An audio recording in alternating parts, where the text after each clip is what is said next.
जय हिंद। आप सभी को शिक्षक दिवस की ढेर सारी शुभकामनाएं। आज के दिन हम भी अपने सारे शिक्षकों को नमन करते हैं जिन्होंने हमें पढ़ा लिखा कर इस काबिल बनाया कि आज हम यहाँ तक हैं। बहुत सारे शिक्षक हमारे बीच हैं और हमारे बहुत सारे शिक्षक और आपके भी शिक्षक जो अब इस दुनिया में नहीं, उनका स्वर्गवास हो गया। हम सबको नमन करते हैं कि किसी भी ज़िंदगी को देखिए, माँ बाप ज़िंदगी दे देते हैं, शिक्षक नहीं देंगे तो फिर वो ज़िंदगी नहीं रह जाएगी।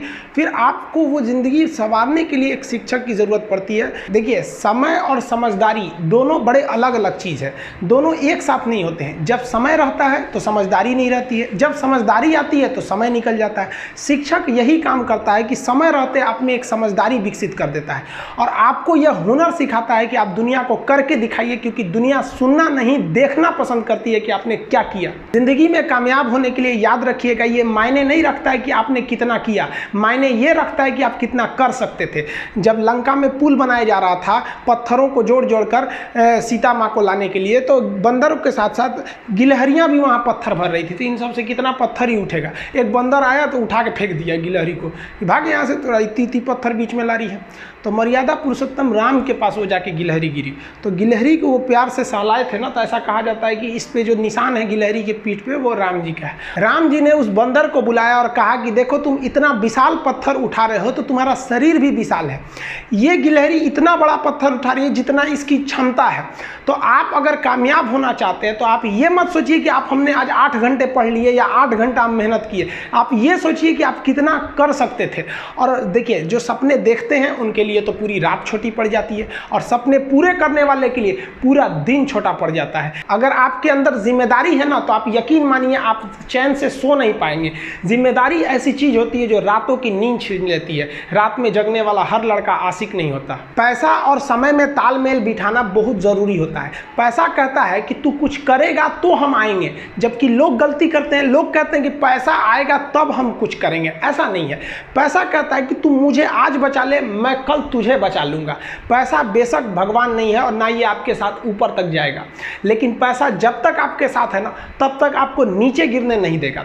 देखिए, पैसा जीवन में बहुत कुछ है, बहुत कुछ, लेकिन पैसा सब कुछ नहीं है। इंसानियत मायने रखने चाहिए। समय के साथ अब कभी खिलवाड़ मत कीजिएगा। दुख की बात यह है कि समय बहुत कम है, लेकिन सुख की बात यह है कि अभी भी समय है। लेकिन समय के पास इतना समय नहीं है कि आपको दोबारा समय देगा। वक्त नहीं लगाइए आपको यह निर्धारित करने में कि क्या करना है, वरना वक्त निर्धारित कर देगा आपका क्या करना है। हम सब की सबसे पहली जो शिक्षक होती है वो माँ होती है, इसलिए माँ का शिक्षित रहना बहुत जरूरी है। अगर कोई शिक्षित माँ है तो वो कभी भी अपने बच्चे को शिक्षा से दूर नहीं करेगी। मेरा ये हरगिज कहना नहीं है कि जिसकी माँ अशिक्षित है उसका बेटा पढ़ा लिखा नहीं होगा।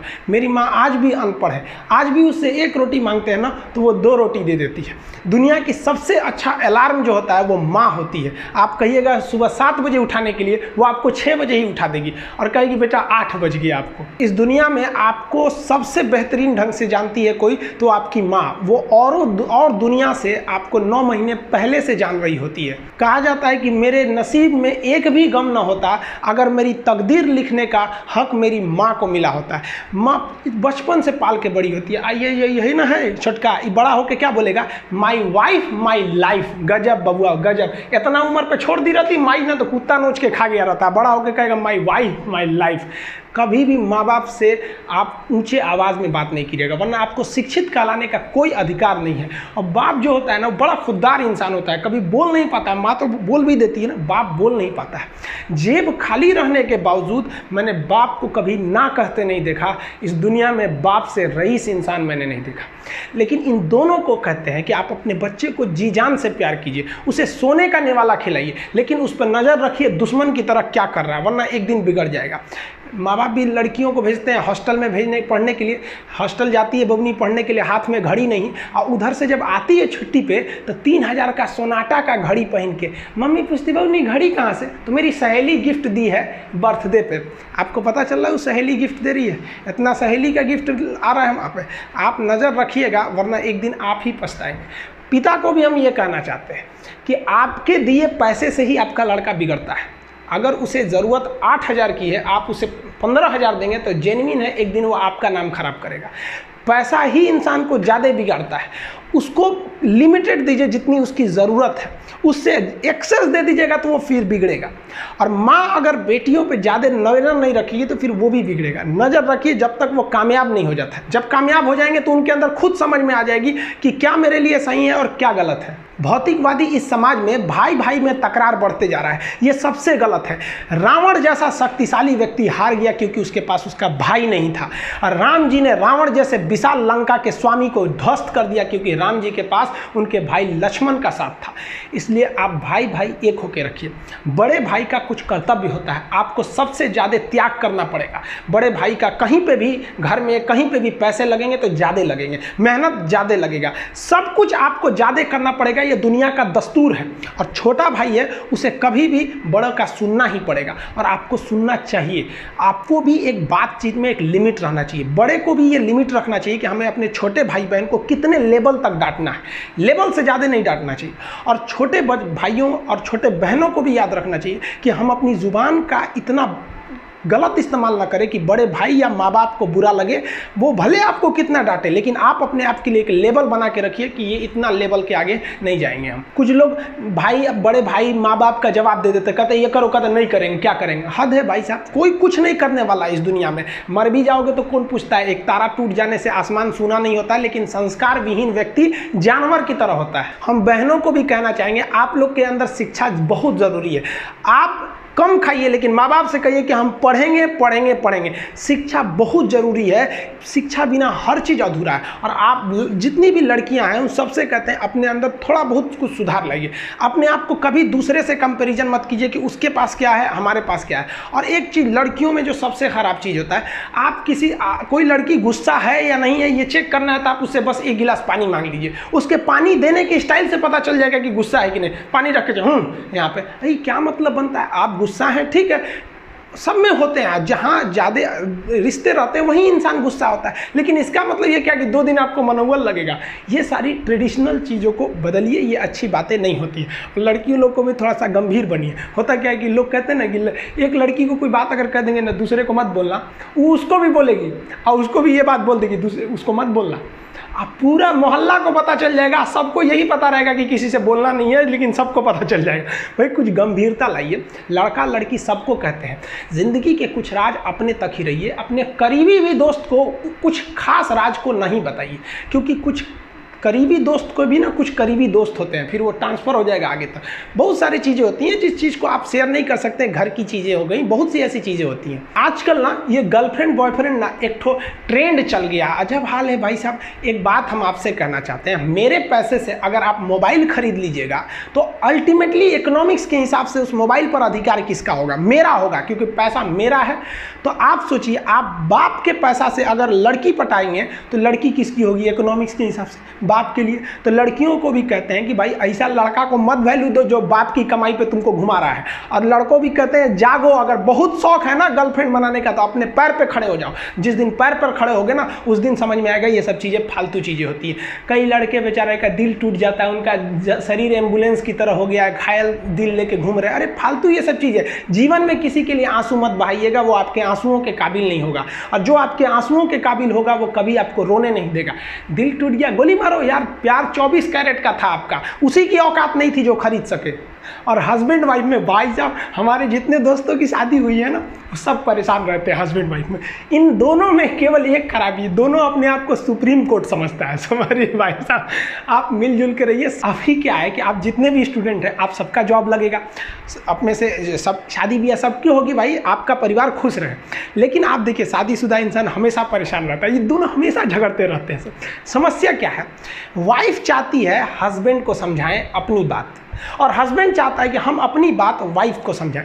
भाई आप दोनों से कहना चाहते हैं, आप कोशिश करिए ये क्या कहना चाहते हैं इनकी बातों को आप समझ जाइए, और आपसे कहते हैं आप अपनी बात मत थोपिए, इसकी बातों को समझिए। होता क्या है, लड़कियों को लगता है कि इनका हस्बैंड बाहर करता क्या है, ऐसे पैसा बरसता है पेड़ पे से हिला के लेके चला। ऐसा नहीं है भाई, बाहर निकलिए फिर समझ में आता है ये कि बाहर जो आपके पिताजी या फिर आपके हस्बैंड या जो भी कमा के लाता है उसको कितना मेहनत होता है। और आदमी लोग को क्या लगता है घर में तो कोई काम ही नहीं है, उठो नाश्ता बनाओ। अरे भाई साहब, झाड़ू लगाने से सही नाश्ता बन तो जरूर जाता है, फिर उससे पहले कितनी तैयारियां करनी रहती है, कहाँ कौन सा सामान है, एक दिन बना के देखिएगा फिर समझ में आ जाएगा, फिर सब लोग खा लिए फिर उसको साफ करो। सबका अपने अपने चीज़ जगह काम होता है। कोई दुनिया की हर चीज़ आपस में इंटरकनेक्टेड है, कोई ज़्यादा कोई छोटा नहीं होता है। लेकिन आजकल लोगों की मेंटेलिटी क्या हो गई, दीवार की हर एक ईंट ये सोच ली है कि पूरी बिल्डिंग को हम ही रोके हुए हैं। अब बताइए कोई एक ईंट रोका है, पूरी दीवार को, पूरे सब चीज़ ने मिल के इस घर को रोक के रखा है। उसी तरह आपकी फैमिली में सबकी ज़रूरत होती है, आप सबकी भावनाओं को समझिए। अपनी ज़िंदगी में हमने भी बहुत कुछ सीखा है। लोग कहते हैं कि दुनिया गोल है, भाई दुनिया गोल नहीं है, दुनिया मतलबी है। ये प्यार से नहीं चलती है, मतलब से चलती है। दुनिया में कोई भी रिलेशन बनाने के लिए, कोई रिश्ता जो है ना, उसके लिए 3 चीज़ का होना ज़रूरी है। एक डर, ज़रूरत और इंसानियत। ये 3 चीज़ ही किसी न किसी रिश्ते को रोक के रखता है। एक टीचर स्टूडेंट में रिलेशन होता है, उसको डर है कि टीचर के पास पढ़ेंगे ना जल्दी रिजल्ट होगा, अपने से पढ़ेंगे थोड़ा लेट हो सकता है। ज़रूरत भी है उसे कामयाब होने के लिए, और इंसानियत तो बहुत है भाई। टीचर और स्टूडेंट का रिश्ता जो हमेशा जो बना रहता है वो तो इंसानियत के लिए बना रहता है। वरना अगर आपकी नौकरी हो गई तो आपका डर खत्म, ज़रूरत खत्म, तो आगे रिश्ता कौन रोक के रखता है? इंसानियत। तो दुनिया में किसी रिलेशन को बनाने के लिए 3 चीज़ का होना ज़रूरी है। इंसानियत जिसमें सबसे बड़ी चीज़ होती है। और इस दुनिया में ना, इस दुनिया में बहुत सी भाषाएं बोली जाती है। इन सारी भाषाओं में सबसे मीठी भाषा होती है मतलब की भाषा। अगर आपसे कोई बहुत मीठा बोलने लगा ना, समझिए कि कहीं ना कहीं मतलब छुपा है। मतलब की भाषा बहुत होगी यहाँ पे। लेकिन ये ज़ुबान जो है ना आजकल बहुत खतरनाक हो गया। कभी कभी देखते होंगे कुछ लोग आपके गलत बात का भी जवाब नहीं दे पाते हैं। तो जवाब देने भाई साहब सबको आता है, बीच में माँ बाप का संस्कार चला आता है। और संस्कार बहुत चीज़ होती है। संस्कार यदि आपके अंदर है तो सब कुछ हारने के बाद भी आप जीत सकते हैं। और अगर संस्कार की जगह अहंकार आ गया ना, तो जीता हुआ भी चीज़ों को हार सकते हैं। कमज़ोर व्यक्ति ही दूसरे काम का बदला लेता है, लेकिन जो ताकतवर होता है वो माफ़ कर देता है। लेकिन जो बुद्धिमान व्यक्ति होता है वो इग्नोर कर देता है, नज़रअंदाज कर देता है और बच के निकल जाता है। क्योंकि अगर कोई व्यक्ति आपको पहली बार धोखा दिया तो इसमें उस व्यक्ति का गलती है, लेकिन वही व्यक्ति अगर दोबारा धोखा दिया तो इसमें आपकी गलती है। सबसे समझदार होके चलिए और मिजाज में कुछ सख्ती भी रखिए। लोग पी जाते अगर समंदर खारा नहीं होता, तो थोड़ा सा सख्ती भी बना के रखना चाहिए। इस दुनिया के कुछ दस्तूर हैं, आप किसी के लिए कितनी भी भलाई कर दे वो याद नहीं रखेगा, ये दुनिया का दस्तूर है। और आपकी गलती को कोई भूलेगा भी नहीं, इसे आप बुरा नहीं मानिए, ये दुनिया का दस्तूर है, इसे आप चेंज नहीं कर सकते। जैसे सूरज पूरब से निकलता है वैसे ही ये चीज़ें होंगी। लेकिन हम आपसे कहते हैं, आप दुनिया में आज कई लोग होते हैं दूसरे को लगते हैं सिखाने, आप क्यों दूसरे को बार बार ज्ञान देने लगते हैं? आप अपने आप को क्यों ज्ञानी समझने लगते हैं? दूसरे को सुधारने की कोशिश मत कीजिए, बल्कि खुद सुधरिए। आपके सुधरने से हो सके कि पृथ्वी से एक बुरा इंसान सुधर जाए। आप समाज में जहां भी रहेंगे तो आपके पास बहुत सारे लोग आएंगे, कुछ गलतियां भी करेंगे, कुछ अच्छा काम भी करेंगे। जब भी किसी की प्रशंसा कीजिए तो पूरी महफिल में कीजिए कि ये व्यक्ति ने अच्छा काम किया। लेकिन अगर किसी की शिकायत या उसकी आलोचना करना है, उसे डांटना है, तो उसे अकेले में समझाइए। और डांटने के बाद उसमें इस तरह से कर दीजिए, उसमें प्रशंसा मिला दीजिए। कोई गलती कर दिया, मान लीजिए आपका छोटा भाई नहीं पढ़ाई किया, गलत कम नंबर लाया, तो उसे डांटिए कि, लेकिन अकेले में डांटिए कि इतना कम नंबर क्यों लाया। फिर उसे उसी में एक पॉजिटिवनेस जोड़ दीजिए, तुम्हारे में इतना मेहनत है, हम इसलिए डांट रहे हैं कि तुम कर सकते थे लेकिन क्यों नहीं किए। मतलब आप केवल इसे निगेटिव मत बोलते रहिए। और किसी भी रिश्ते को अगर बिगाड़ना है ना, चाहे कितना भी गहरा रिश्ता क्यों ना हो, उसकी कमियों को डेली कोंचते रहिए। तुम ये किया, तुम ये किया, तुम ये किया। यार दुनिया का कोई रिश्ता चौपट हो जाएगा। गलतियाँ सबसे हो जाती हैं, लेकिन दोबारा गलती नहीं होना चाहिए। जब भी किसी की आलोचना करिए तो उसमें एक छोटी सी प्रशंसा जोड़कर ही उस आलोचना को खत्म कीजिए कि शुरुआत तो डांटने से किए थे, बाद में उसका हौसला बढ़ा के हंसी मजाक में उसे निकाल दीजिए। बीच बीच में उसे फिर एहसास दिलाइए, लेकिन बार बार कमियों को नहीं गिनाना चाहिए। महाभारत देखिएगा, महाभारत में जो कृष्ण भगवान थे वो कौरवों के बीच गए संदेशा लेके, आखिरी संदेशा। वहां पे भी उनकी भाषा देखिएगा। आप महाभारत अगर सीरीज देखिए तो भाषा देखिएगा। दुश्मन से भी इस तरह से बात कर रहे थे जैसे लगता था गुरु जी से बात कर रहे हैं। ये भाषा की मर्यादा। लेकिन आज ये वही श्याम की धरती है, ये वही पुरुषोत्तम राम की धरती है जहां लोग तहजीब भूल गए कि बात करना कैसा चाहिए। ये वही पुरुषोत्तम राम थे जिनके अपने भाई लक्ष्मण जी को जब शिक्षा लेनी थी ना, तो रावण के पैताने बैठे थे कि ये शिक्षा लेना है तो उसके पास झुकना पड़ेगा यहाँ पर। लेकिन आज हम लोग भूल गए हैं कि हमें बात में तो इतना आजकल वो तहजीब ही नहीं रह गया है कि इतना रफ बोल दो कि दुश्मन। किसी से पूछा, एक लड़का पूछा तुम्हारा क्या हाल है, तो कह रहा है खराब है, ठीक कर दोगे। जब हाल है भाई। आप सबकी जिंदगी में कुछ कठिनाइयाँ आएंगी, ठोकरें लगेंगे, लेकिन ठोकर खा के संभलना भी जरूरी है। ठोकरें खाकर भी न संभला तो ये मुसाफिर का नसीब, राह के पत्थर तो अपना फर्ज अदा कर चुके हैं और कभी भी मुश्किलों से घबराइएगा नहीं। कोको कोला कंपनी जब स्थापना हुई थी तो एक साल में केवल इसके 25 बोतल बिके थे। कंपनी का दिमाग हिल गया था, लेकिन आज के समय में दुनिया में हर जगह कोको कोला बिकता है और इसने तो फिजिक्स को उल्टा कर दिया।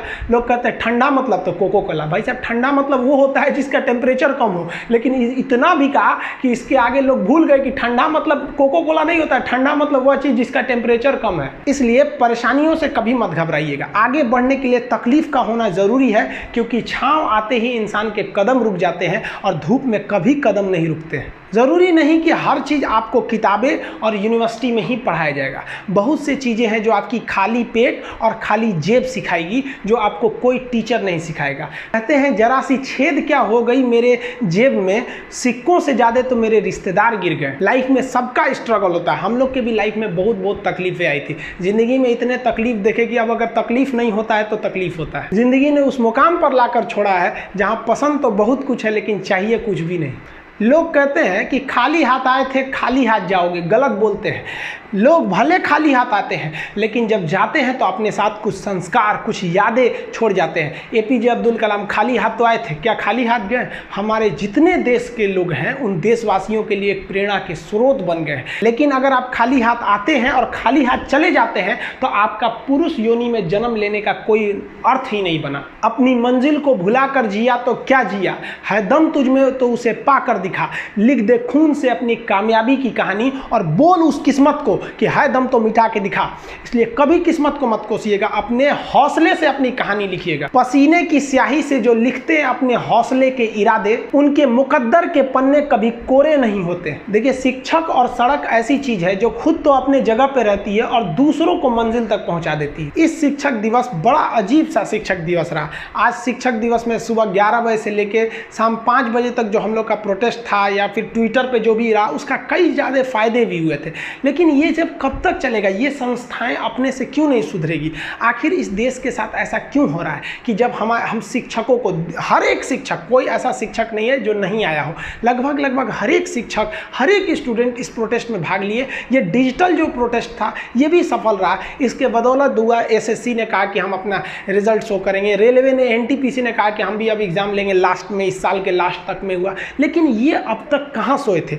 अगर युवा इस देश का नहीं जागा रहता तब तो आप सोए रहते। युवाओं, आप जागो, जितने स्टूडेंट हैं आप जागो।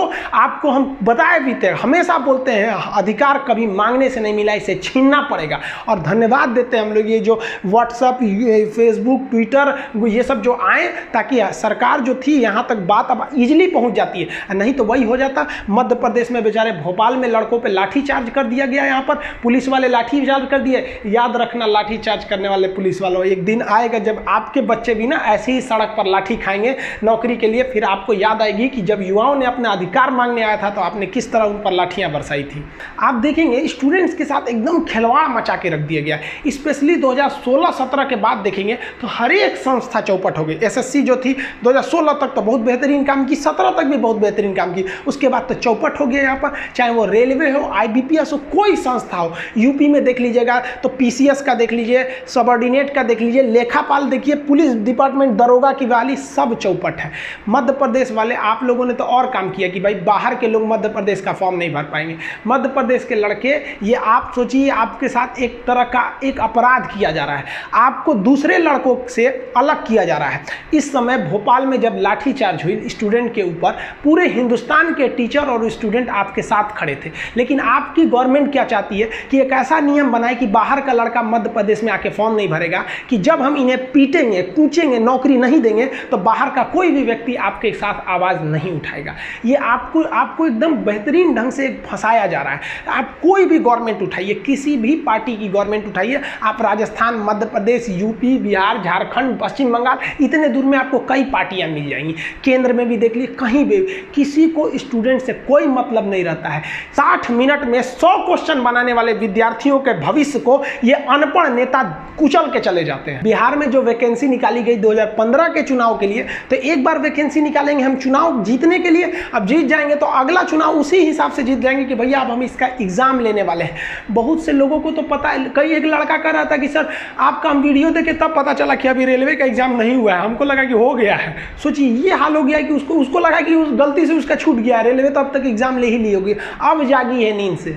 स्टूडेंट्स को कहते हैं आप ये जो लड़ाई चालू कर दिए हैं इससे आप पीछे मत हटिएगा। लोग आपको कुछ भी कहेंगे आप टस से मत होइएगा, आप सीधा कहिए हमें पढ़े हैं तो हमें जॉब चाहिए। अगर हमको किराने की दुकान खोलनी रहती या हमें अपने पैर पर खड़ा रहना पड़ता तो खामखा में ना लड़का BSc MSc या PhD करके घूम रहा है। किराना की दुकान खोलने के लिए तो नॉर्मल वो इंटर मैट्रिक करके बैठ जाता, वहाँ दुकान अच्छा चला लेता। बहुत से तो ऐसे अनपढ़ लोग हैं जो कभी कॉलेज नहीं गए लेकिन उनकी किराने की दुकान फर्स्ट क्लास चलती है। तो ये बात पहले ना बोलना चाहिए था।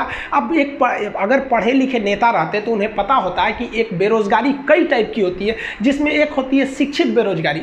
जब किसी शिक्षित व्यक्ति को उसके लेवल का जॉब नहीं दीजिएगा तो वो अच्छे से काम नहीं कर पाता है। अब हम लोग हैं ग्रेजुएट लड़कों को पढ़ाने के लिए, हमको दे दीजिए क्लास 7 के लड़का को पढ़ाने के लिए, मन लगेगा कभी? अपने आप में ही अजीब लगेगा कि भैया हमको उठा के यहाँ ले आकर पढ़ाने को दे दिया।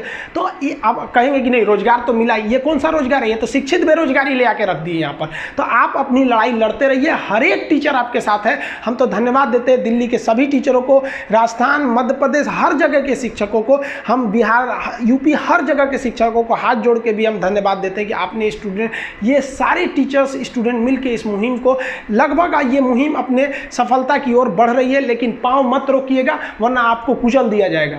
एक टीचर का हमारे पास फोन आया, बड़ा खुशी हुआ। वो कहे कि सर हम यूट्यूब पर नहीं पढ़ाते थे, हम आज ही यूट्यूब चैनल बनाए हैं केवल इसलिए कि अपना प्रोटेस्ट दिखा सके कि हम स्टूडेंट के साथ हैं। सोचिए इतने ऐसे टीचर भी आपके साथ हैं, और कुछ तो मिलियन वाले सब्सक्राइबर वाले टीचर हैं जिन्होंने आप तक कुछ नहीं बोला है। तो खैर कोई बात नहीं, ये जब एग्जाम आएगी ना तो ये टीचर आएंगे आपके पास कहने कि इनका बैच परचेज करिए, इन्हें सब्सक्राइब कीजिए। फिर आप मत भूलिएगा कि कौन आपके साथ खड़ा था, कौन आपके साथ छोड़ कर गया था। 5 सितंबर को ऐप लॉन्च करना था, इसलिए ऐप को रोक लिया गया। आज कई लड़कों ने ऐप को इनरोल भी कर लिए हैं, उनका डाटा है हमारे पास, आप टेंशन नहीं लेंगे। एक्चुअली अच्छा नहीं लगा कि आज सारे टीचर स्टूडेंट प्रोटेस्ट कर रहे हैं, भोपाल में स्टूडेंट के ऊपर लाठीचार्ज किया जा रहा है और आज किसी ऐप का इनॉग्रेशन किया जाए तो ये अच्छा नहीं था, इसलिए उसको रोक लिया गया। जिन लड़कों का इनरोलमेंट हो गया उन्हें नहीं दिख रहा होगा ऐप पर कि सर ने मतलब ये सब्जेक्ट वगैरह नहीं दिख रहे होंगे, आप टेंशन नहीं लीजिएगा। वो इसलिए रोक दिए कि आज का दिन, भले शिक्षक दिवस हर साल अच्छे से मनाते थे, इस बार का जो शिक्षक दिवस रहा